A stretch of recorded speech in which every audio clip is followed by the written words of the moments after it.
ललित जी, सबसे पहले तो बहुत बहुत स्वागत है आपका प्राइम टीवी उत्तराखंड पर। तो ललित जी, जिस तरीके का उत्तराखंड आज देखने को मिल रहा है, आप राज्य आंदोलनकारी रहे हैं, मुख्य तौर पर बड़ी भूमिका आपने राज्य आंदोलन में निभाई है, तो क्या लगता है आपके सपने किस तरह के थे राज्य को लेकर और आज क्या हो रहा है? देखिए, ऐसा है कि जब राज्य बन रहा था तो उस समय हम लोग यूथ थे जी। तो बहुत कम लोगों को शायद पता होगा कि मैं जब छात्र राजनीति करता था तो उत्तराखंड राज्य आंदोलन की पहली नींव हल्द्वानी महाविद्यालय के फीस का जो गेट हुआ करता था, जहाँ से फॉर्म्स नए एडमिशन के लोगों को मिलते थे जी। वहाँ से इसकी शुरुआत हुई। लंबी कहानी है, फिर बाद में डिस्कस करेंगे, लेकिन जी। धीरे धीरे कर करके ये छात्र राजनीति का आंदोलन, मात्र राजनीति का आंदोलन, छात्र मात्र, और उसके बाद फिर इसमें कूदे राजनीतिक दल। जब उनको ये दिखने लगा कि भाई अब ये राज्य बनने की अवधारणा जो है ये सही प्रतीत होती है, तो बड़े बड़े राजनीतिक दल जो है वो घुसना शुरू हो गए। हमने भी कहा, हमने सबने, क्योंकि हम लोग उस समय छात्र अभिभावक संघर्ष समिति के बैनर तले और कभी किसी के बैनर तले हम लोग जो है अपना एक छात्र संगठन मजबूत बनाए हुए थे और आंदोलन की बागडोर संभाले हुए थे। जब ये आंदोलन चल रहा था तो हम लोग सोचते थे कि यार क्यों ना यार ये हिमाचल प्रदेश की तर्ज पर, क्यों नहीं आसाम की तर्ज पर, वहाँ की भौगोलिक स्थिति जो थी वो क्योंकि हिमाचल की बिल्कुल अलग थी, जी बिल्कुल, आसाम की बिल्कुल अलग है, उनको उनका एक राज्य मिला तो उनको इस बात का गर्व हुआ कि हम अपने राज्य के अंदर जो हमारी संस्कृति है उसको हम सही तरीके से जी सकते हैं। उसमें सबसे बड़ी बात ये थी कि उत्तर प्रदेश उस समय अविभाज्य था। उत्तर प्रदेश का जो हमारा जो बजट आता था वो उत्तर प्रदेश उसको एलोकेट करता था। वो उस बजट का जो मैक्सिमम हिस्सा था वो उत्तर प्रदेश के, जो आज का वर्तमान का उत्तर प्रदेश है, वहां पर उसका पैसा खर्च होता था और बहुत कम सुदूर पहाड़ों में बहुत कम पैसा खर्च होता था जी। साथ ही साथ जो हमारे यहाँ का जो बौद्धिक स्तर है वो बहुत ऊंचा था। उत्तर प्रदेश के साथ हमारा कोई बहुत बड़ा सामंजस्य नहीं था क्योंकि हमारी बोली, भाषा, हमारे त्योहार, हमारी संस्कृति बहुत भिन्न थी। मैं निराशावादी आदमी नहीं हूँ। मैं ये नहीं कहता हूँ कि 20-21 साल के उत्तराखंड के बनने में कुछ नहीं हुआ, जरूर हुआ। पहले जो चोर थे वो कहीं और थे। आज अफसोस इस बात का है कि चोर हमारे घरों में बैठे हुए, हमारे गलियों, हमारे मोहल्लों, हमारे पहाड़ों से निकले हुए वो जनप्रतिनिधि जिनको हम अपना जनप्रतिनिधि मानते थे, उन जनप्रतिनिधि में अधिकांश, मैं सबकी बात नहीं करूंगा, अधिकांश जनप्रतिनिधि आज भी मैं ये कह रहा हूं कि वो जीते हैं तो उसकी कई वजह कुछ और हैं। कहीं पर कोई पैसे का खर्च बहुत हुआ, कुछ और वजह हैं। सच्चे जनप्रतिनिधि जिसने जनता की आस, उम्मीद और विशेष तौर पर रोजगार पर अगर अपनी सारी एनर्जी अगर दी होगी तो मुझे ऐसे बहुत कम उंगलियों में गिनाने वाले लोग साथ दिखते हैं। मेरे कहने का मतलब है कि जिस वजह से ये राज्य बना था, जिस वजह से 19 विधायक के आज 73 विधायक हो गए, जहां जाना चाहिए था ये प्रदेश वहां नहीं गया, और इस बात का मुझे बहुत बड़ा अफसोस है। नहीं, जिस तरीके से आप लोगों ने राज्य आंदोलन में बड़ी भूमिका निभाई, बड़े आंदोलन भी किए और बढ़ चढ़ के भागीदारी की, चाहे वो जेल जाने की बात हो या फिर सड़क पे आंदोलन करने की बात हो, तो क्या जो सपना आप लोगों ने सजोया था उत्तराखंड को लेके, जितना खूबसूरत सपना आप लोग सजा के बैठे थे, उस सपने का क्या हुआ? वो सपना आपका पूरा हो पाया? देखिए, ऐसा है, जब हमारा राज्य बना था तो हमें ये पता था कि अब हमारी नीतियां लखनऊ में बैठे हुए जनप्रतिनिधि नहीं बनाएंगे। अब हमारी नीतियां बनाएंगे देहरादून, गैरसैंण में बैठे हुए हमारे वो जनप्रतिनिधि जो वास्तव में उन कमियों को फेस कर करके आए हैं, पहाड़ की जटिल परिस्थिति में जी कर करके आकर के हमारे जनप्रतिनिधि बने हैं। तो वो जटिल परिस्थितियों का कोई ना कोई हल और समाधान निकालेंगे। ये इस वजह से इस राज्य के बनने की अवधारणा थी। लेकिन अफसोस, और मैं साफ कहता हूं कि उत्तर प्रदेश और बाहर से आए हुए अधिकांश जो ये लॉबी, आईएएस लॉबी हो या फिर जो है अधिकारी गण हो, उन्होंने बेईमान नेताओं के साथ बैठ कर करके ऐसी युक्ति बनाई कि जो हमारे सपने थे ना वो चूर है बिल्कुल। आप नहीं कह सकते, आप देहरादून आज 21 साल राज्य को होने जा रहे हैं, ये पहाड़ का राज्य है। और आप इसकी राजधानी देहरादून के अंदर क्यों? क्योंकि हमारे जो आईएस लॉबी है उसको काउंटर करने की हिम्मत हमारे यहाँ के नेताओं, हमारे यहाँ के जनप्रतिनिधि में नहीं है। वो कभी उन आईएस लॉबी से ये नहीं कह पाए कि क्यों नहीं गैरसैंण में बनाते, क्यों नहीं उत्तराखंड में कुमाऊं और गढ़वाल के बॉर्डर पे आप बनाते। ऐसी कोई नीति, जिस नीति की वजह से ये प्रदेश चले, क्या पर्यटन नीति में चले, हमारी रोजगार नीति कैसी है, इसके बारे में हिम्मत नहीं है हमारे जनप्रतिनिधियों में आईएएस अफसर से पूछने की। क्यों? क्योंकि अधिकांश जो बाहरी स्टेट से आए हुए अधिकारी हमारे सर पर सवार हैं, वो सिर्फ इसलिए सवार हैं क्योंकि वो इस राज्य को, उनका कोई सारोकार नहीं है, सारी धन दौलत यहां से इकट्ठा करते हैं। मैं हल्द्वानी में आपको 4-5 अधिकारियों के नाम बता दूंगा जिनके खिलाफ अगर ईडी की जांच होगा तो कम से कम हजार करोड़ रुपए के ये लोग मिलेंगे। तो अभी मैं आपको बताता हूं, इतना बड़ा आप देख रहे हैं, बिहार से लाकर के एक पूर्व मंत्री अपने भाइयों, अपने पूरे खानदान को लाकर के भर देता है। शर्म नहीं आती हमको? हमारे जनप्रतिनिधियों के मुंह में दही जम गया, उनके पास बोलने की सामर्थ्य नहीं है। ये बच्चे जिनका भविष्य उन्होंने उजाड़ा, नौकरी के नाम पर एक ढेला भर नौकरी नहीं है, एक नौकरी नहीं आप निकाल पाए। और जितनी नौकरी थी अपने भाई भतीजे, अपने रिश्तेदारों, अपने नौकरों, अपने चाकरों, उनको लेकर करके आपने जो पूरी विधानसभा और हर जगह जाकर के आपने लोग भर दिए। तो बदला क्या? बदला क्या? जिस चीज से हम निजात पाकर करके जिस उत्तराखंड को बनाने आए थे, और मैं उत्तराखंड राज्य आंदोलनकारी हूं और इस बात को चौड़ा कर हिम्मत से कहता हूं, और एक बात का मुझे और भी कहता हूं, हमारे यहाँ के युवा वास्तव में मुझे कहते हुए भी अफसोस होता है। मैं जिंदगी जीवन भर आंदोलनकारी रहा हूं, मैं राजनीतिक पार्टी में कभी भी रहा हूं, लेकिन मैंने ये सब देख लिया। आज हमारे युवाओं की मुझे नहीं पता कि इतने बड़े घोटाले होने के बाद भी आज हमारे युवाओं का जो अंदर का जो खून है वो सिर्फ व्हाट्सएप और फेसबुक पे बन के रह गया। इतने बड़े घोटालों के बाद भी घर में नौकरी नहीं है, लेकिन सारे नेताओं ने नौकरी बांटी, लेकिन युवा निकल कर बाहर नहीं आए। इस बात का भी मुझे बहुत बड़ा अफसोस है। हम सब लोग भी जो है 14 तारीख को वहां पर उपस्थित होंगे, और आप सबसे भी निवेदन है कि प्रेस से भी मेरा निवेदन है, आप ही सब लोग तो यहीं के हो, आप सब लोग के तो भाई बंधु हैं जो इन चीजों से प्रताड़ित हो रहे हैं। बिल्कुल, नया नया उत्तराखंड बनाइए, एक चिंगारी जलाइए, चाहे किसी भी पार्टी के जो लोग हों। मैं ये समझता हूं अपने जात, धर्म, अपनी मैदानी भाग या हिमाचल या हिमालयी भाग, इन सब भाग सबको छोड़ करके अपने भाग्य का फैसला अगर आपको खुद करना है, तो अब यूथ को निकल करके बाहर आकर करके नेताओं को इनकी असली जगत दिखानी पड़ेगी, आईना दिखाना पड़ेगा।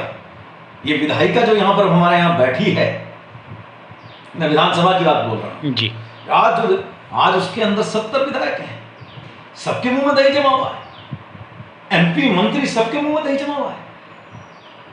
अंडा बांटे रेवड़ी, अपने उधर सारे रेवड़ी लेकर करके बैठ गए, इसलिए कोई किसी के पास नहीं बोल रहा, कोई किसी का पिछवाड़ा नहीं देखना चाहता, क्योंकि हम में सब नंगे हैं।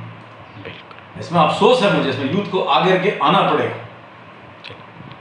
ललित जी, अभी उत्तराखंड में UKSSC जो पेपर किया गया उसमें बड़ा घोटाला देखने को मिला, इस संबंध में आपका क्या राय होगी?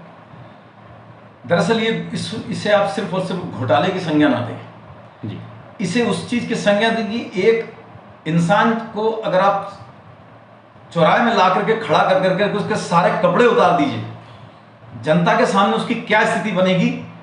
यहां पर जिसके कपड़े उतर रहे हैं पूरी सरकार के कपड़े उतर रहे हैं, और बड़ी मजे की बात है जिसके कपड़े उतर रहे हैं वो आज भी जो है अपनी खुद की तस्वीर देखना नहीं चाहता।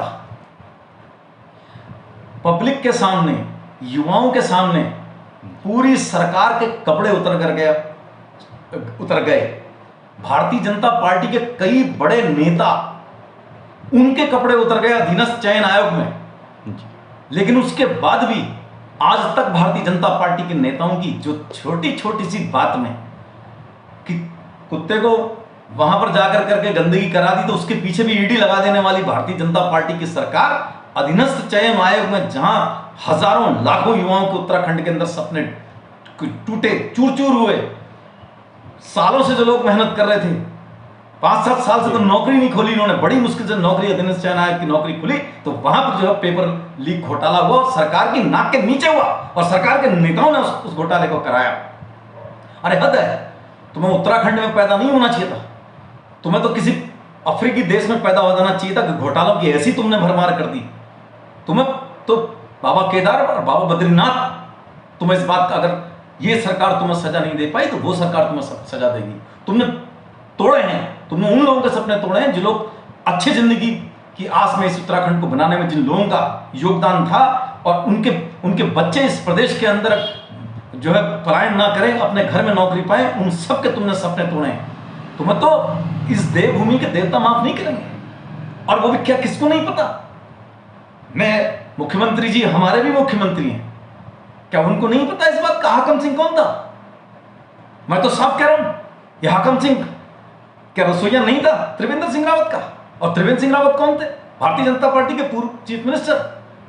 अरे हद है, भारतीय जनता पार्टी के नेताओं के कई लोगों के नाम उसमें उजागर हो रहे हैं।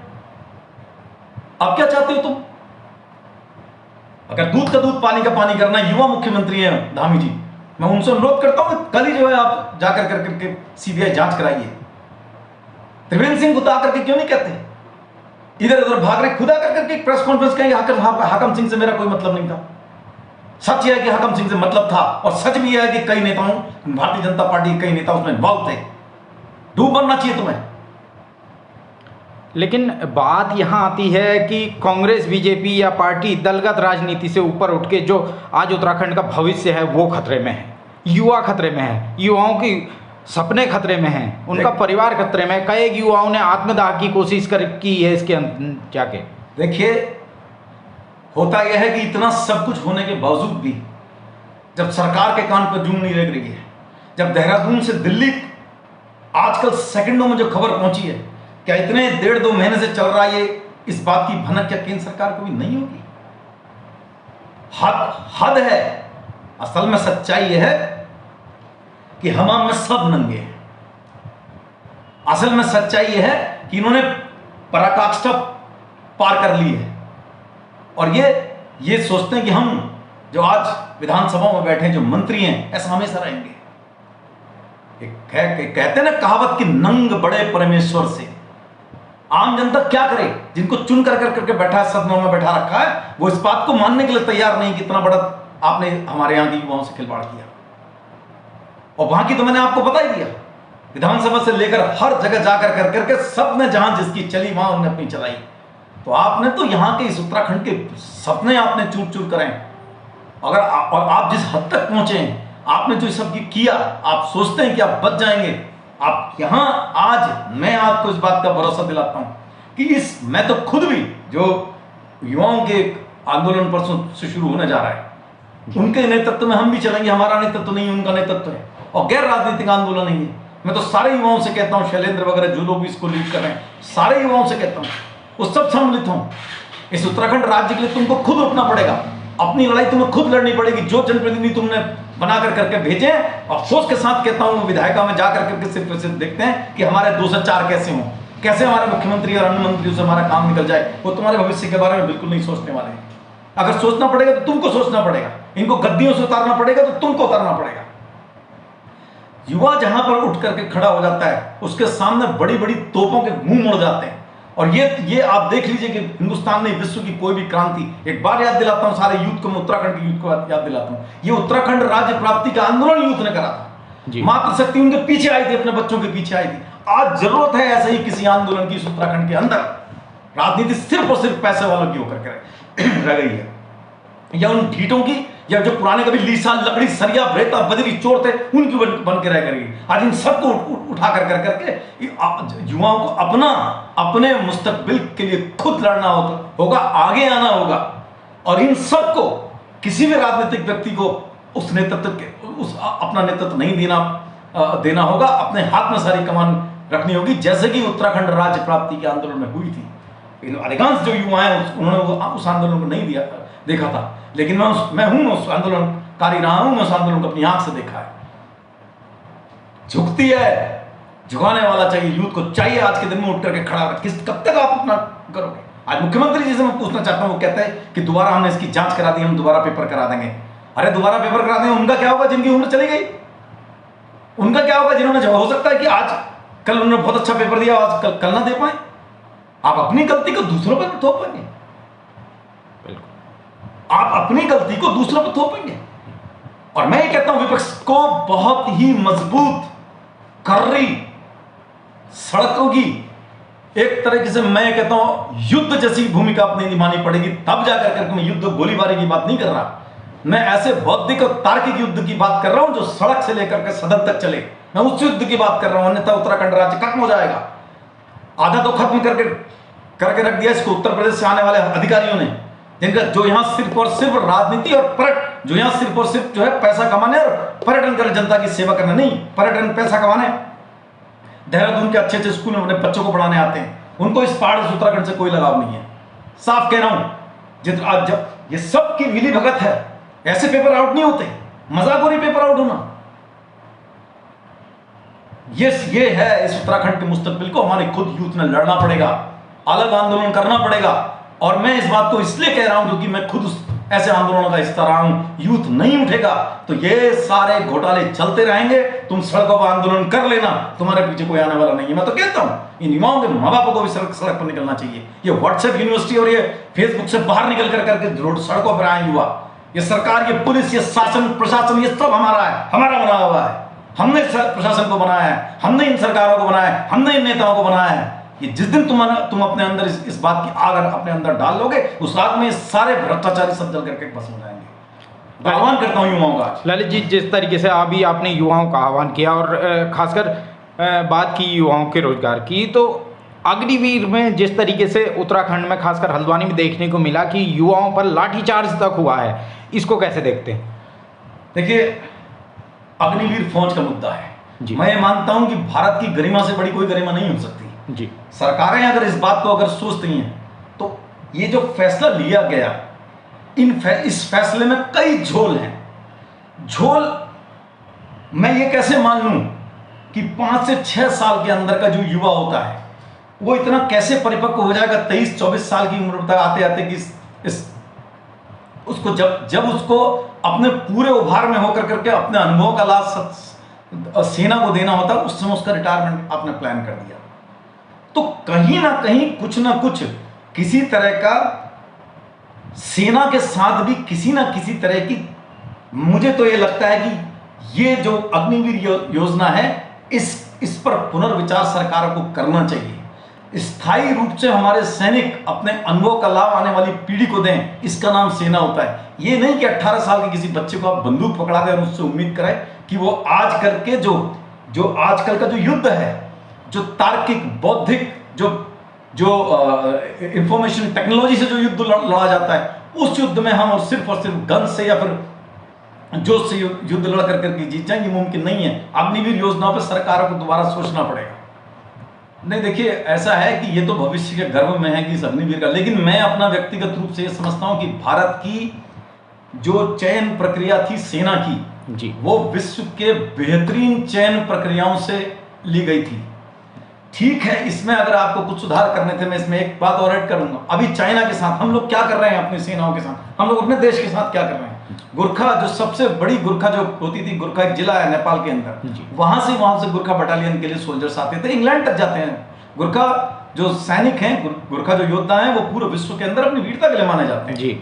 आज हिटलर ने भी कहा था कि अगर गोरखाओं की सेना मेरे पास हो तो मैं पूरा विश्व जीत लूंगा। तो आप समझें कि आज आपने नेपाल जैसे बेहतरीन, जो हमारा बिल्कुल भाई बहन का जिससे रिश्ता है, जैसे हमारे रोटी बेटी का जिससे रिश्ता है, वहां पर भी हमारे रिश्ते ठीक नहीं हो रहे हैं, और उसका कारण अग्निवीर योजना है। तो बहुत जल्दी इन योजनाओं को लागू करने का मुझे मतलब समझ नहीं आता।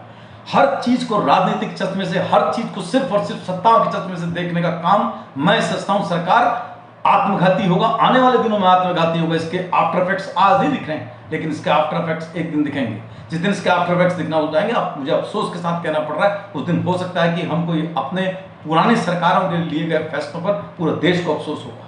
आज मैं यूथ से इस बात को कहना चाहता हूं कि आप जहां पर भी आपको लगता है, आप उठ करके खड़े होइए। आप नहीं उठोगे, आप सोचोगे आपके सत्ताधीश आपका साथ देंगे, हम नहीं देंगे। उनका काम सिर्फ जो है जीत कर करके, कोई रामलीलाओं में, कोई क्रिकेट मैच में बैट और बॉल दे करके, रामलीलाओं में जो है जनरेटर दे करके यहाँ पर विधायक बन करके आया है। बहुत बड़े बौद्धिक तर्क और अपने इस प्रदेश के लिए, इस उत्तराखंड प्रदेश के लिए किस तरीके से मैं नीतियां बनाऊं, ये सब जनता के सामने अपनी बात रख करके नहीं आए। ये आप जान लीजिए, अधिकांश 75% नेता ऐसे हैं जिनका कोई बहुत बड़ा जो है राजनीतिक वो नहीं रहा, उनकी कोई राजनीतिक सोच नहीं, लेकिन पैसों के बल पे बन के आए हैं। जी बहुत बहुत धन्यवाद प्राइम टीवी उत्तराखंड से बात करने के लिए। Thank you.